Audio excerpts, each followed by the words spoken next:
Is Steve Maurer. I work here at the University of St. Thomas as one of the psychologists in our counseling centers.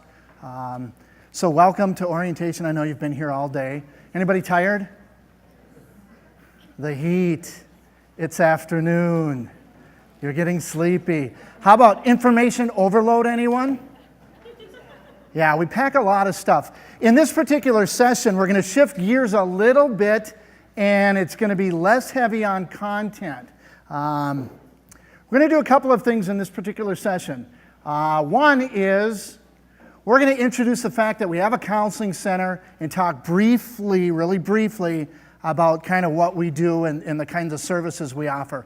Try and keep that one fairly short, because that's fairly boring, quite frankly, me talking about the work I do. Next thing we're going to do is we're going to talk about some of the developmental changes that your son or daughter is experiencing.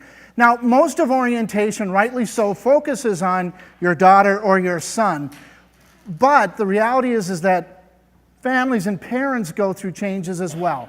So we're going to talk some about what might your family be experiencing, what might you as a parent be experiencing with a kid going off to college.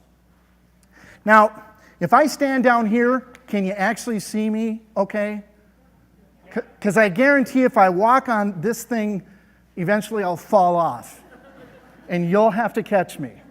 And you're too far away. Okay.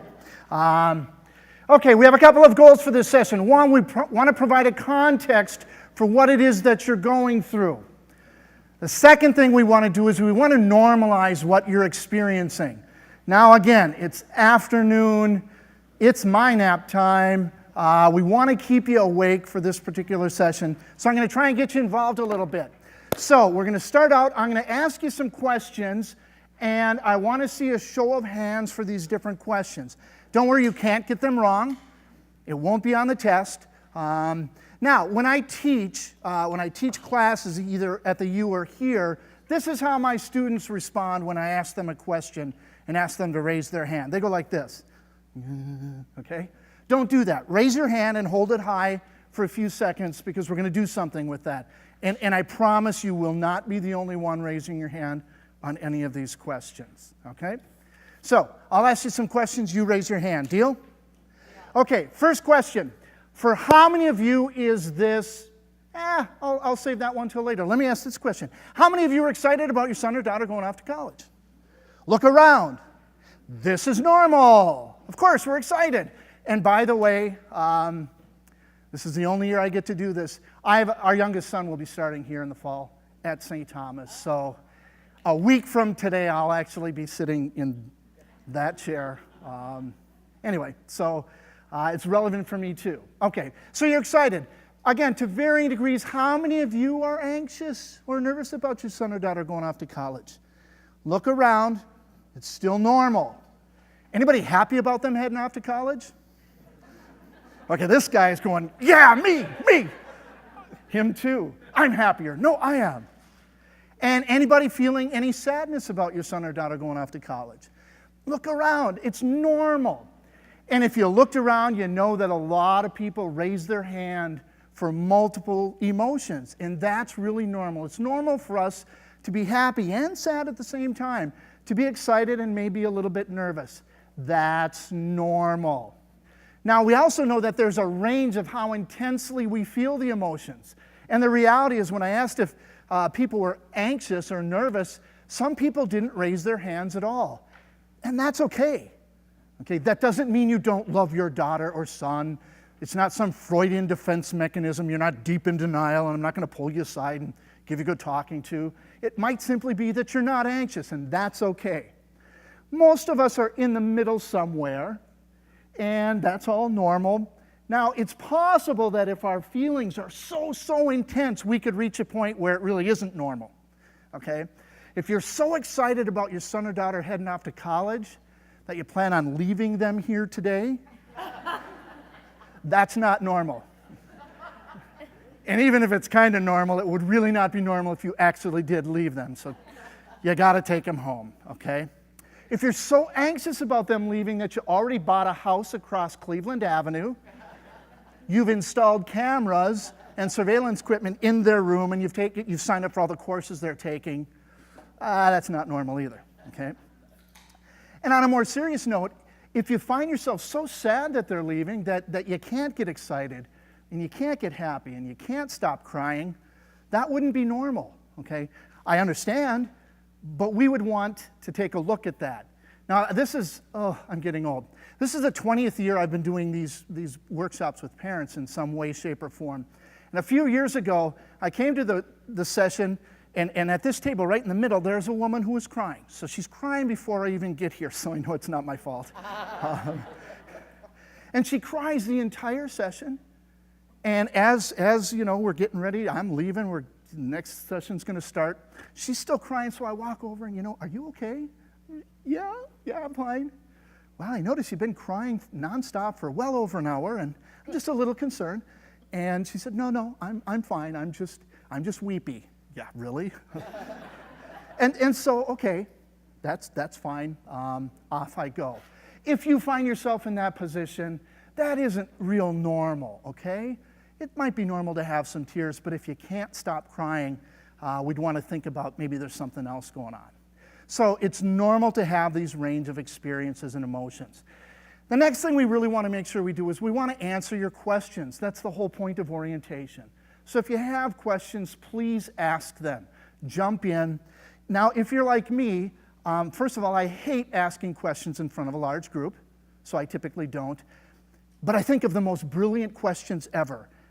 But when do I think of them? Afterwards, on my way home the next day, okay?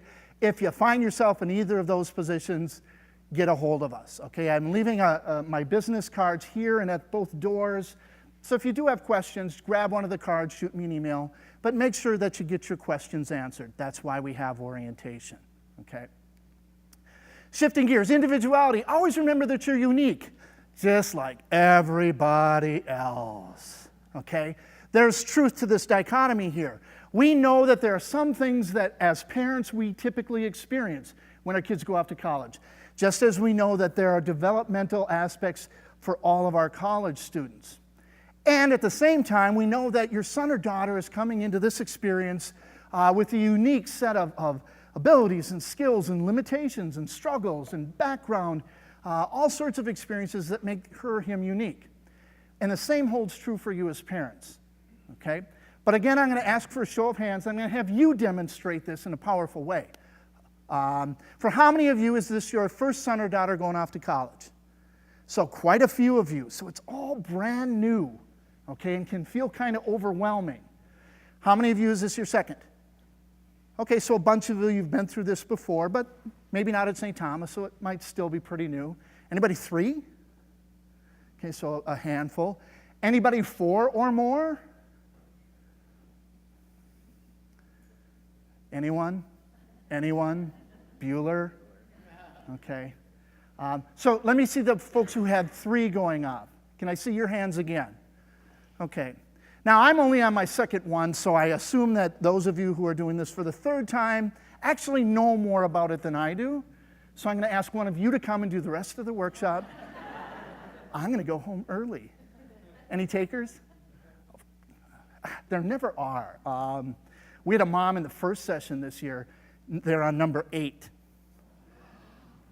I know.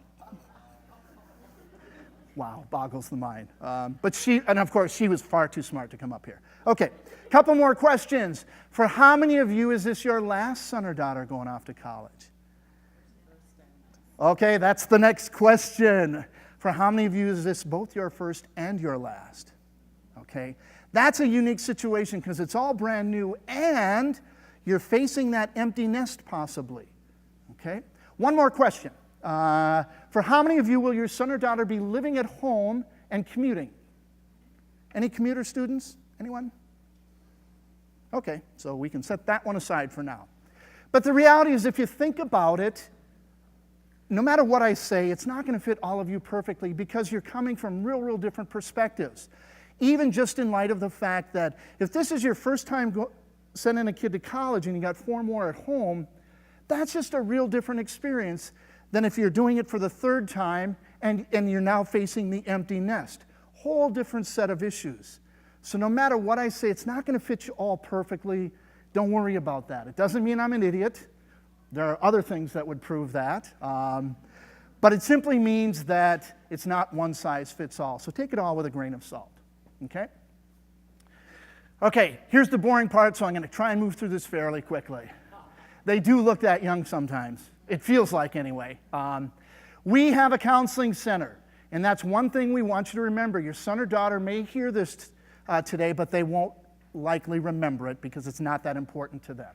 So we just want you to know in case your son or daughter would need our services. Now, our job, we provide the psychological services for the St. Thomas community. We have 5 full-time senior staff. We're all doctoral level licensed psychologists. In addition to that, we have 6 trainees every year. Okay, we have 3 full-time interns who are full-time staff members here at St. Thomas, and then 3 other students. Now, these are all advanced graduate students. The interns are in their last year. They're finishing up their doctorate degrees. And our practicum students, those 3, they are also advanced graduate students who have done practicum and clinical experiences at other sites before getting here. So if your son or daughter would be working with us and they happen to be working with an intern, don't freak out. It's not some sophomore in college who took a helping skills course. It's somebody who's finishing their doctorate degree and is in the last year of doing so. And then we supervise all of our trainees. So we have direct contact with them and with your son or daughter. What do we do? A handful of things that we typically do. The bulk of our time is spent in doing individual and group therapy, okay? You are not eligible for that, okay? So you don't get to participate in that. The second thing we do is we do a lot of outreach like this. We do a lot of training with parents, with faculty, with Res Life, campus ministry, the athletic department, health services, academic counseling. We do a lot of work with the folks who work directly with your son or daughter on a day-to-day basis. And then the third thing we do is we also do consultation. So people who are concerned about a student give us a call and may talk about, here's what I'm seeing, any ideas of what we should do. And then we help them set up a plan. We get a lot of faculty who do that, again, campus ministry, Res Life, academic counseling, health services. So we work back and forth and consult back and forth a lot. You are eligible for those services. So starting right now, we invite and encourage you that if you have concerns about your son or daughter, give us a call and talk with us. You get to consult with us whenever you want. That is one of the services that we really encourage you to use. So as long as your son or daughter is a student here, and in this gap before they actually show up, if you have concerns, let us know, okay? Any questions about the counseling center, about our services? Yes? Hourly fee? My hourly fee is about $150 to $200 an hour. However, here at St. Thomas, it doesn't cost anything, okay? I would say it's free, but this is your tuition dollar at work. So there's no cost for it, okay? Which is kind of nice to be able to tell parents that. And that is what my colleagues who are in private practice typically charge between $125 and $200 an hour. So in that sense, it's a pretty good deal. Hopefully none of your sons or daughters need our services, but statistically speaking, the odds are that there will be a number of them who do. Any other questions? Okay. If you do think of any, please get a hold of me afterwards. I'll hang around after this workshop is done. The other thing I forgot to mention is the whole issue of confidentiality. If your son or daughter is coming to us for counseling, we cannot tell you. It's illegal and it's unethical. And I'm not going to get fired and lose my license because you want to know how your son or daughter is doing. If you're concerned about your son or daughter, if you know they're in counseling, what should you do? You should talk with them about it, okay? But we can't let you know. There are exceptions to that. If they're in danger of hurting themselves or somebody else, then we actually are required to contact somebody, and we would be getting a hold of you, okay? We would be getting a hold of the dean's office and health services and public safety, and we would gather all the people we need to make sure they're okay. So if you don't hear from us, that's a good thing, okay? Okay, moving along. Now, we all know as parents that the transition from adolescence to adulthood is this straightforward, right? Yeah, no, not really, okay? The reality is, as parents, we know it's a little bit more complex and looks more like this. Thank you. Yes, that's nonsense. The very first parent session this year, when I flashed it up there, dead silence.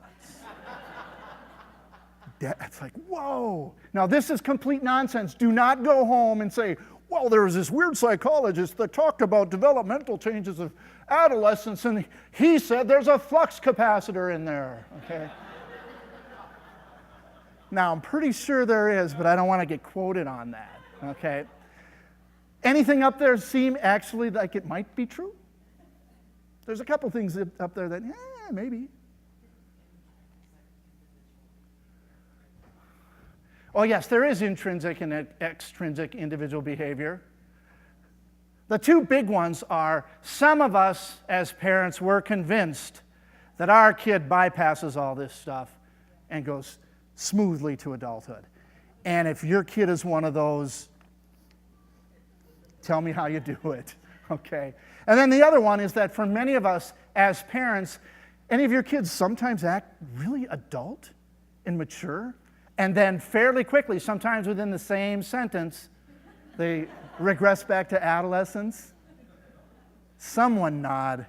Tell me my kid's not the only one. Okay. So let's actually look at a model that makes a little bit more sense.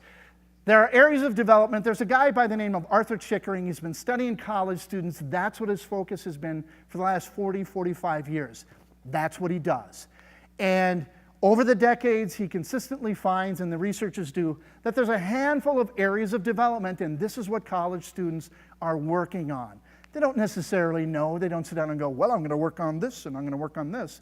This is just developmentally what we see. So one is achieving competence. That simply means they get better at stuff. They get better at their major. They get better at doing laundry or figuring out the bus system, okay? They just get better at doing things. The next one is they learn to manage their emotions, okay? So how do they deal with homesickness? How do they deal with frustrations when mom and dad aren't necessarily around? How do they deal with being far away from their boyfriend, girlfriend, okay? So how do they manage their emotions? How do they develop interpersonal relationships? Now, we see this in a different way, in two different ways for college students. The majority of our students have never had a roommate before. Okay? And if they've had a roommate, who has it probably been? It's been a brother or sister who is either older or younger, correct? Now, I've got 6 older siblings and 2 younger siblings, and when I was growing up, did the older siblings pull rank?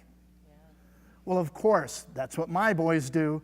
One pulls rank. Now, that's not going to fly, okay? When they have a roommate, they don't go, well, when's your birthday? Oh, I'm 3 weeks older. I get the big half of it. That doesn't work. So they have to figure out how to live in close proximity with someone, maybe for the first time, and how to do that in a way that's egalitarian, that's actually going to work.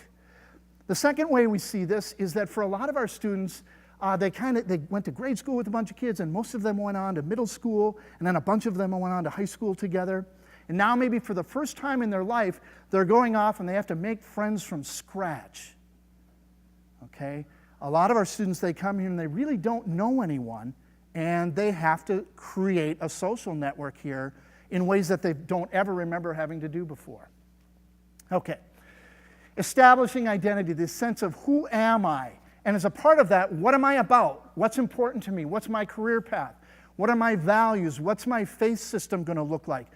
What is my sense of purpose, and how will I use that in moving forward in life?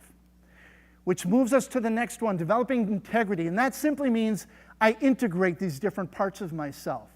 My values are played out in the choices I make, in what I choose as a major, in how I choose to study, how I choose to interact with my roommate. So they're consistent and integrated.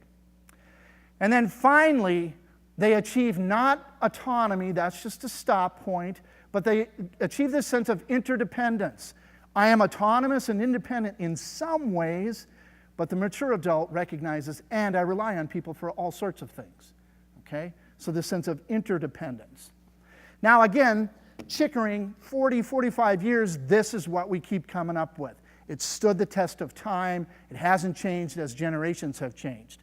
Now, if you think about that list and how I described them, is there actually anything up there that's new for your son or daughter?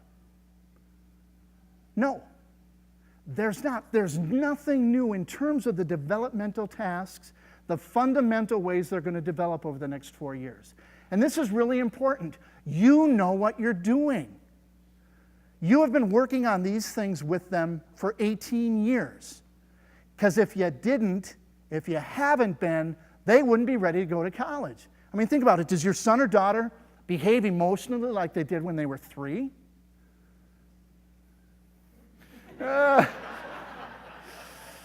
Please say no, not fundamentally, or we're in for a really busy year. No, of course not. Okay, they don't have a temper tantrum in the hallway outside of academic counseling because they couldn't get the class they want. They do it privately. Okay, so of course, they are better at all of these things because you've worked on them. You've worked with them over the years. And so this is one of the important things we want to take you to take home from this particular session is, even though, especially for those, this is all feels really, really new, college is new, yeah, but your job as parents, the things they're going to be working on and developing are not new. You know what you're doing. So in the midst of all the craziness and details, remember, you're standing on solid ground as a parent, okay? Okay. Now, we take steps towards independence. We start out and we're attached to our parents in all sorts of different ways, physically and emotionally and psychologically and financially and spiritually, all sorts of different ways. And as we grow up, we gradually separate, different times in different ways. With every separation, we gain something, but we also lose something. Okay, we celebrate, but there's also a sense of loss. And then finally, this son or daughter has this sense of individuation. I'm a separate individual, okay? Now, when does this process actually start? Anyone? Obviously, it doesn't start when they come to college or wouldn't be a little kid in the picture, okay? This is a lifelong process. Okay, let's take a look at this lifelong process. Now, I'm going to illustrate kids making their own choices. I remember when our oldest son, when he was a little kid, couldn't walk yet, and my wife sets him down in the living room, and I'm like, come here, buddy, crawl to daddy, okay? And of course, what does he do? Does he crawl to daddy? No, he heads off in some other direction. I really wanted him to crawl to me, okay? But he didn't. So early on, and if you never did that, have you ever fed your kid in a high chair? Did you ever try feeding them something they didn't want to eat? Very clear, our kids make their own choices, okay? Now, how many of your kids have always made good choices? Absolutely. Doesn't apply to any of us, doesn't apply to our kids. Now, as our kids make their own choices, it increases the chances of danger. I want my kid to crawl to me and he heads for the basement stairs, okay? So dangerous things can happen. Now, but it also, that's how we learn, that's how we explore, that's how we grow, is by trying these different things. So we make our own choices, and some of them won't always be good ones. And then we also realize other people have influence over our kids. And again, this is not new. I don't want to see a show of hands on this one. How many of you taught your kids how to swear? Okay, she did. No, but our kids learn swear words. Where do they learn them from? Hopefully not us. Hopefully not. Maybe there was that slip that one time. But the reality is that other people are teaching them and influencing them in all sorts of ways, some of which we don't like. And we don't always get to know those, okay? Now, okay. Again, as our kids go off to college, those are some of our worries. Will they make good choices? Will they make bad choices? Will they get hurt? How will they be influenced? Okay? But again, this is not new. You've been working on this stuff. You've been experiencing this since they were little kids. Okay? Now, we certainly have goals here at St. Thomas for your son or daughter, but we want to know what your goals are. Okay? Who do you want your son or daughter to be? You know, and we all have hopes and dreams for our kids, and what might those be for you? So to make it more concrete, what qualities or attributes would you want them to have when they graduate? okay? And rather than me come up with a list, I'm going to have you generate.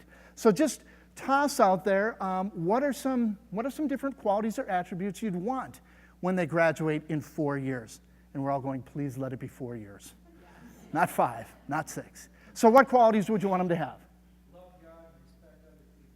Love God and respect other people. Okay? What else? Be humble. Yeah. Be confident and find that balance. I'm humble, yet I'm confident as well. Yeah. Be ethical. Be compassionate. Integrity. Have integrity, okay, in what I do and say.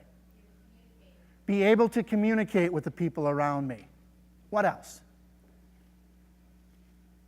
You're doing great. Keep it going. Independent. We want them to be independent. Okay, what else?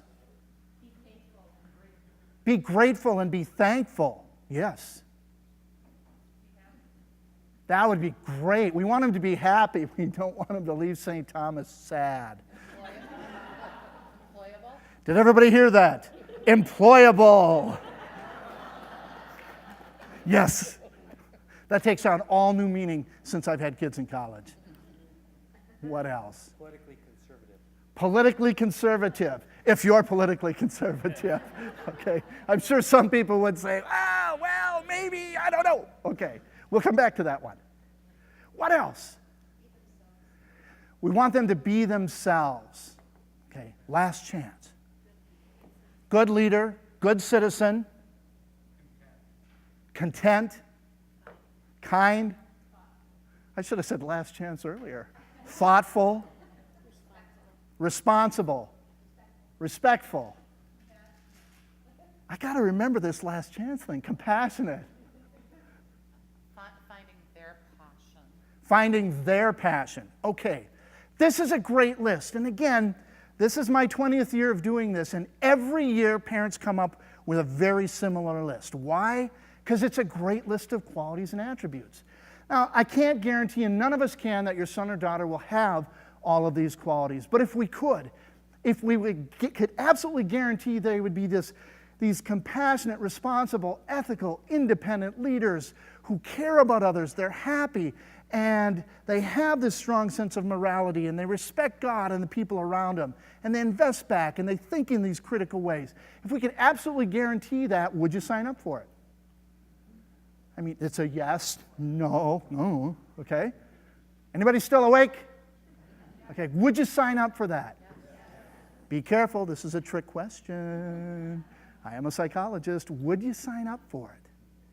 I would too, absolutely. But what's the price we pay as parents if we want those kind of sons and daughters? The loss of your son and daughter, they go away. They go away, the loss of our son and daughter. And if I want my kid to think on her feet and to be her own person and to be a leader and to follow his own passions, it might mean my kid is a roaring liberal. And what do I do with that? No, seriously.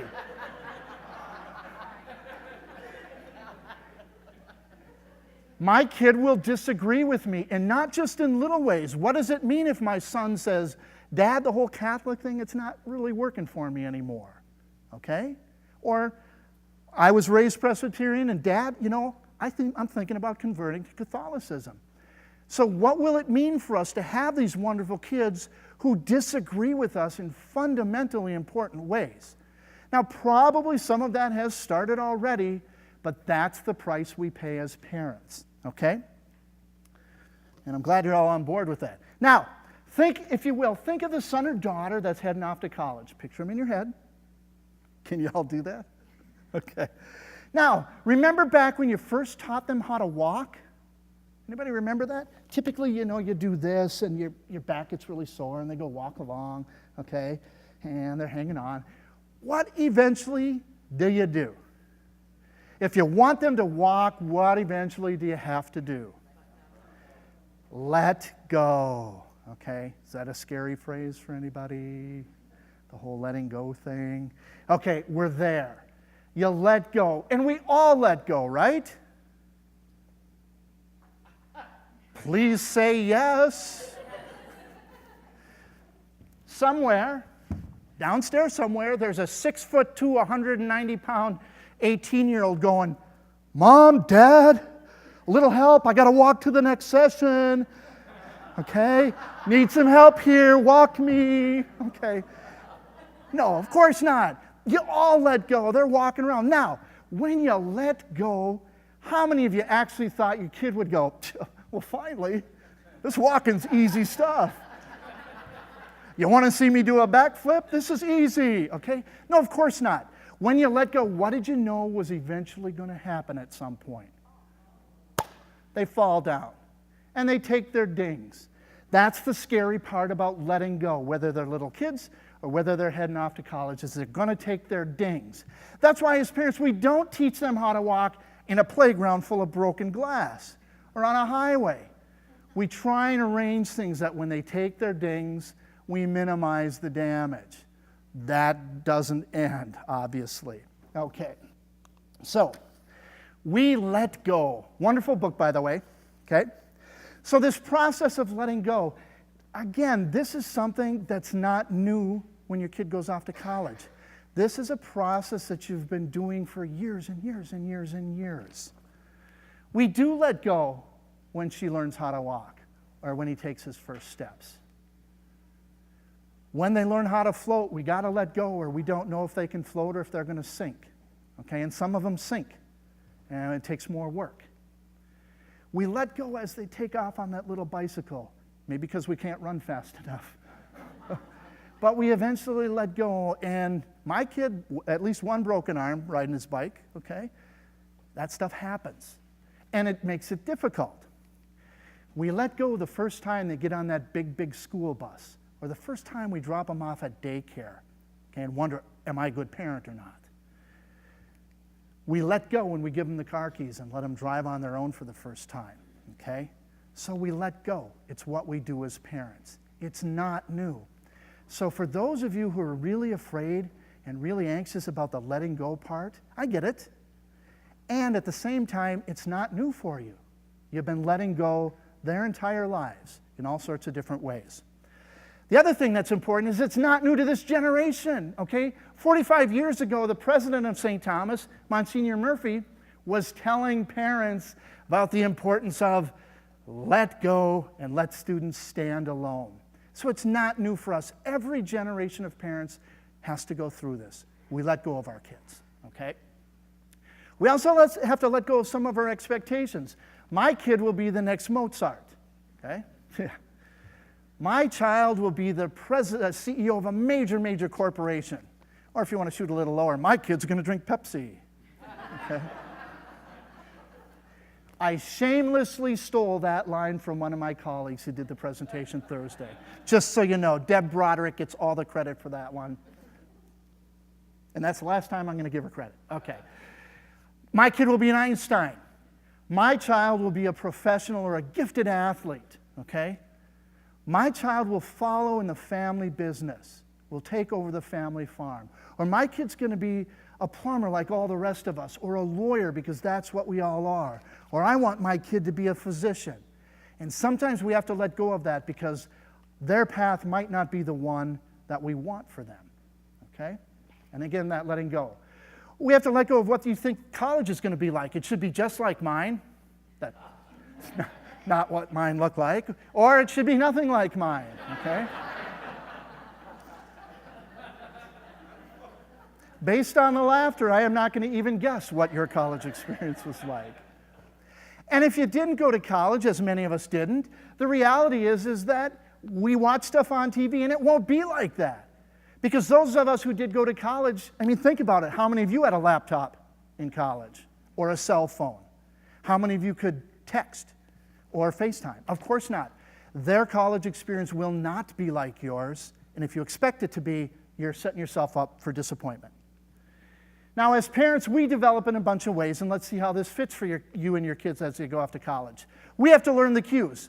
So when our son or daughter says, thanks, Mom, for helping me move in, my roommate and I were going to go grab some supper, that's a cue for what?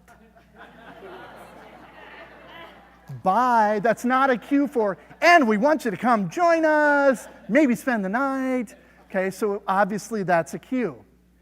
We have to accept their growth and development. We have to learn to separate even though they're the one that's leaving. We have to learn to accept their rejection without deserting them. And when I say rejection, they're not actually rejecting us, but again, they may reject deeply held values or things that are really important to us. We have to learn to build a new life of our own, and the next part's a quote, having been thoroughly discredited by our teenager, okay? Now, this seems to fit pretty well for parents whose kids are going off to college, but the reality, it was developed in the 50s by a pediatrician to talk about how you learn to deal with newborns, okay? So again, all of these things that we have to do as parents now are not new. You've been doing them for a long time. Now, as parents, we have some common concerns. We have what ifs. What if he can't get into the class he wants? What if she gets a lousy professor? This is where Steve Maurer goes on the record as saying, here at the University of St. Thomas, we have no lousy professors, okay? Duly noted, it's on the camera's on, there, I said it, okay? This is merely a hypothetical, okay? What if he can't find a job when he graduates? What if she picks the wrong major? What if he gets sick? What if she hates her roommate? What if he does some of the stupid things I did in college? What if? We've got all these what ifs. These are good questions. These are really good questions. Keep asking them. They're such good questions that we have entire departments set up here to address those questions. It's why we have academic counseling and career counseling and psychological counseling and residence life and health services. Great questions, keep asking them. There's another set of concerns that we often don't say, and is, will my son or daughter be okay? And underneath that is a deeper question, have I done enough as a parent? Okay? Have I done enough to send them off on their own? Well, only two possibilities. No, you haven't. We're not going to get into that one. We don't have time to have a large group therapy session here. The reality is, yes, you have done enough. It doesn't mean you did it perfectly. None of us do. I don't know what it would mean to or look like to be a perfect parent. You've done enough to get them off to college. So then the questions become, will they change? And the answer is, yes, we hope so. If 4 years from now they're the same person, what a waste of 4 years and a lot of money. We want them to change, and they will change. Will I or we change? Well, we hope you as parents change as well, but even if you don't, your kid's gonna, so your relationship with them will change. The only question is how. Will they come home again? I don't know. I don't know what the right answer is for you, so you figure that one out. Will they still need me? And the answer, yes, absolutely. For many of them, this is the biggest transition they've ever experienced. And whether you like it or not, including all you empty nesters, your job as parents is not done. And it's not relegated to big loads of laundry and a really big check you write every semester. They need you in really fundamental, important ways because they're not consistently adults yet. So our job as parents, it continues. And then for some of us, the concern is I'm getting old, but that's just about me, none of you, obviously. Okay. The famous American philosopher John Cougar Mellencamp, there's nothing more sad or glorious than generations changing hand. And whether this is your first kid going off to college or your last, make no mistake, generations are changing hands. And there's an existential shift for us as parents. And this adds to some of the emotional weight. This adds to things because we are getting older and generations are beginning to change hands. Okay? Now, a common concern of many parents that they rarely talk about is, will I be okay as a mom or dad? Hopefully the answer is a resounding yes. And we want you to be okay. It's really important to us that you're okay as well. And that's not just because we love you and care for you. Your son or daughter will do much better at college if you're okay. Because if you're really struggling, if it's just really hard for you, a part of them stays at home with you. And a part of them worries about you, okay? So we want you to do the things that you need to take care of yourself. Everyone benefits. You do, the other family members do, your son or daughter does. Okay. We want you to be thinking about in what ways is your household changing. Now, interpersonal dynamics and relationships will change, including your relationship with the other kids at home. What are the reactions of the other kids at home? When our oldest went off to college, the youngest one, he wasn't excited. Why would he be? There's nothing good in this. His best friend is leaving, and he's now stuck with the two lamest parents on the planet, okay? So what are the reactions of the other kids? How will roles shift? Tasks and chores. Think about it. When your son or daughter leaves for college, who's going to do all that work around the house that they do? Thank you. Me too. I mean, you may have to hire a maid and a groundskeeper, and the one truth there is that if you do have kids at home who are still don't have their driver's license yet, you just lost a driver, okay? A parent clued me into that one a long time ago. And then physical spaces and things, okay? How will things change? When my oldest brother went off to college, the other four brothers, like vultures in his room, stealing all his stuff. And I'm thinking, he's coming back, you guys. And he did, and they got in trouble. And then physical spaces. Years ago, again, if you do this long enough, you hear interesting stories. A woman stopped by after one of the sessions, and she's bawling, as she tells me about 30 years earlier when she went home for Thanksgiving break from college. She goes into her room, and it's turned into a den. She's got no more bedroom, okay? And I go, oh, that's so sad. And there's another part of me going, wow, 30 years ago, and it's still this painful. Maybe you should talk to somebody about it. I mean, really, no, we don't want anyone to hurt that long, okay?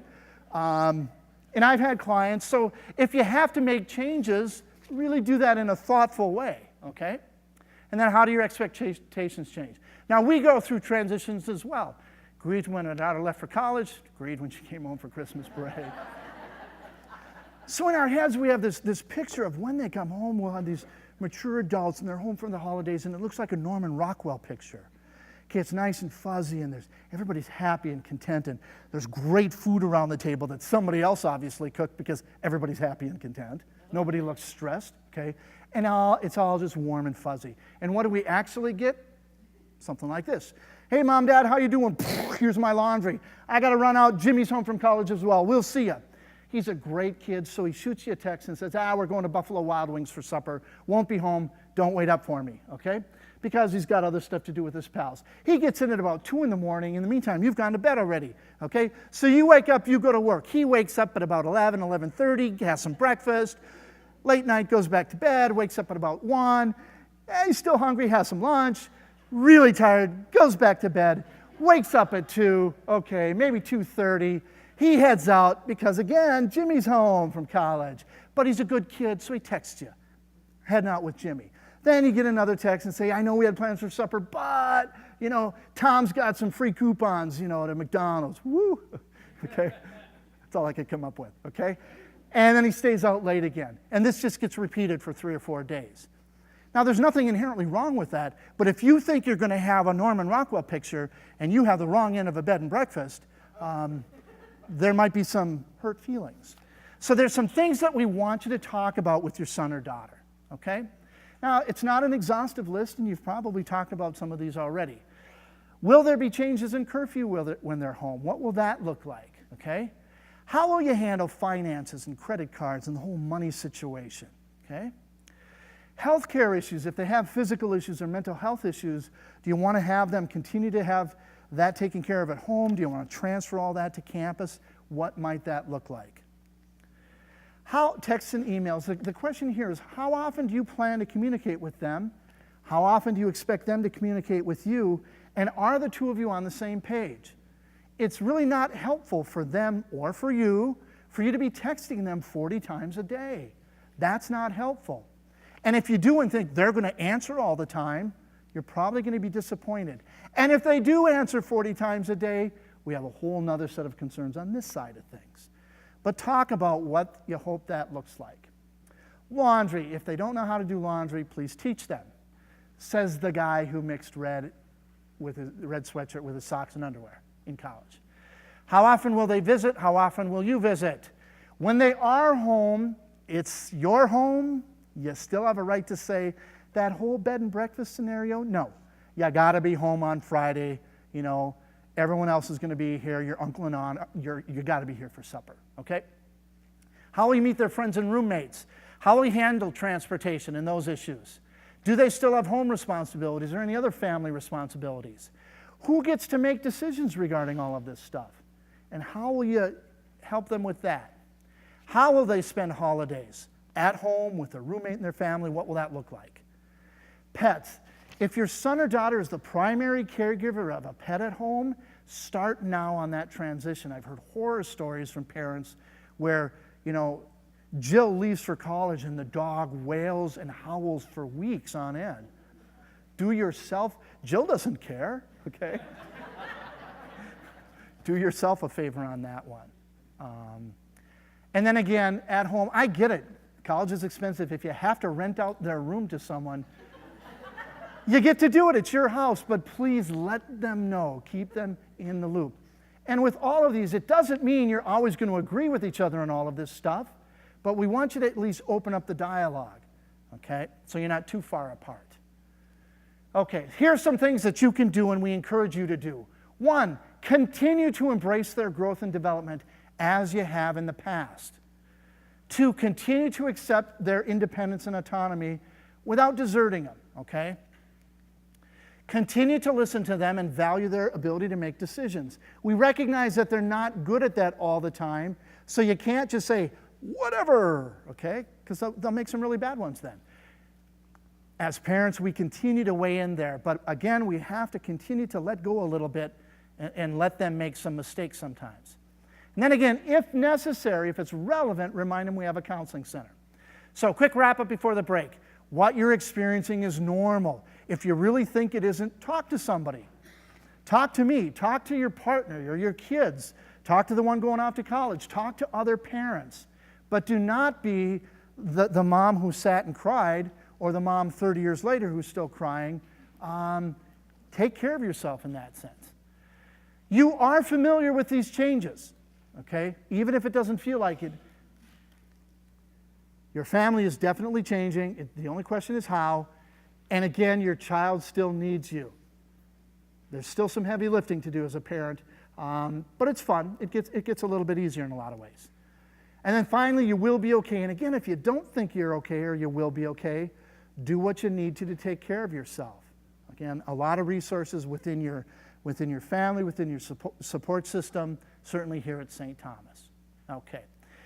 On behalf of everybody, we want to welcome you to the Tommy family. What we're going to do